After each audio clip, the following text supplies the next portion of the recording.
Quinn Hughes, this team's MVP. Explain. Yeah, I mean, the best way to put it is he's been by far the best player at his position this year. He's up to 76 points in 67 games, and Makar's the closest to him at 73 points. But we saw last night, right? Torch for 3 goals against. He has not been himself defensively. So once you factor that in, I mean, the next guy is maybe Roman Josi, who's got 65 points, 11 back of Quinn. Like, to me, it's Quinn Hughes and then everybody else in this Norris race. Earlier in this season, maybe it was a bit closer with some other guys, but it's not close at this point. Whereas in Miller's case, he's been outstanding, but how many people are saying JT Miller has been by far the best center in the NHL? Nobody is saying that. Well, right? I mean, every analytical model has Hughes ahead of Miller. And the other thing to keep in mind is I think we're kind of desensitized to Hughes being a one-man breakout machine, right? Without him, I think for this season as a whole, Vancouver would have a lot of struggles breaking the puck out. Think about before the season, how massively challenging it's been for this blue line to transition the puck out of the defensive zone. You subtract Quinn Hughes from that equation, you're spending way more time in the defensive zone. JT Miller is spending way more time in the defensive zone. And JT Miller's looking worse. Like, everybody's looking worse if Quinn Hughes is gone. And that's the thing, is if you take JT Miller out of this lineup, yes, you need to find a new center for your second line or your first line at this rate. Yeah, that's your biggest issue.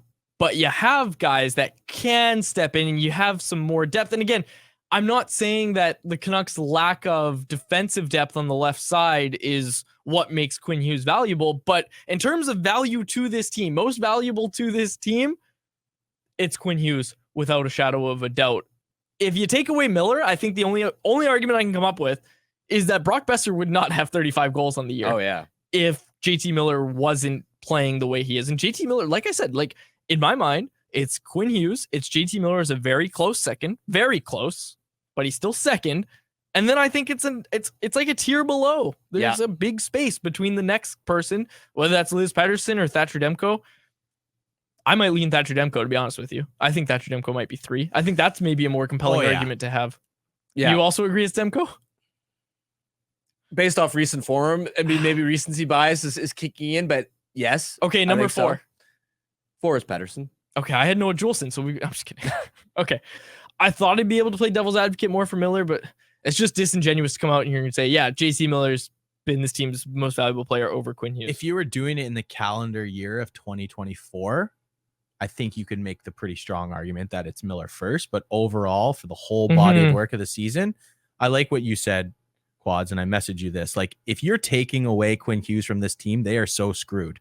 Philip Hronek isn't having the year he is. If you take Miller away, yeah, they'll be in trouble, but they have other guys that could fill in maybe, I don't know, half of his production, like Lindholm, Suter types, right? All right. We ignored the chat, and we shouldn't have, because the chat is very pro Miller. Yeah. The chat is very pro Miller. This one from Quinn de Gregorio. Oh, that's a name you can trust. Hello, Quinn.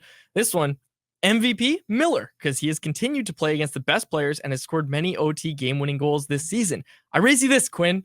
Without the other Quinn, without Quinn Hughes, not only do the Canucks not get to overtime in a lot of those games, he's also against the top competition. Like, he's playing out there with Miller. Quinn Hughes is always matching up against the top competition. So I get what you're saying, and you've got a name that you can trust. But yeah, I just look at that and say, without Quinn, I don't think this team is getting to a lot of those places that they've been this season, including overtime. Well, also, Quinn doesn't have as many like loud, fun highlight reel moments as like a JT Miller does. That's true. Which sounds crazy to say because Hughes has racked up so many points, but most of what he's doing when he's producing offense are assists, or he's consistently just breaking the puck out. Like, what's going to stand out to the average viewer more or seem more exciting or more impactful? Like, over the course of, let's say, a game, I don't know what number you want to throw out there, but like 10 perfect zone exits that help you spend the majority of your shifts in the offensive zone, or like one rush that sets up an Ilya Mikheyev goal, right? It's going to be the rush that sets up the Ilya Mikheyev goal, especially when Miller's also throwing the body and he's physical, like skating it through the neutral zone. Like that one was like a chip and chase to himself. Like, he chips it in and he's the first guy on the puck. And like I said, I think we're desensitized to how sick Quinn Hughes is as a skater. I think, and I hate to say it, but like, and the YouTube, and again, I said YouTube chat is very pro Miller. The poll that we have in the YouTube chat, 68% of people say Hughes, 24 say Miller, 9% Demko. So it's just a few people that are very, very pro Miller here. But I hate to say it, but like it would take like a 2-3 game sample size without Quinn Hughes for people to be like, okay, I was wrong. Quinn Hughes is this team's engine. Well, also, I remember, I think it was one of the games against Chicago where Quinn Hughes didn't even cross my mind as though he's having a good game. But then I saw a bunch of tweets from Chicago beat writers saying, wow, Quinn Hughes is amazing. Look at his skating. Look at his playmaking. Look at how he drives his Canucks team. And I'm like, wait, what? Like, this seems like was an off night. This seems like such an ordinary night. And I think, again, I do think just because his moments aren't as loud, it's more the accumulation of he's making a sick play almost every shift, that he's driving possession and sort of setting the table for others, which doesn't seem as sexy as JT Miller, sort of the one shift where he's going to single-handedly set up a goal for himself or his teammate.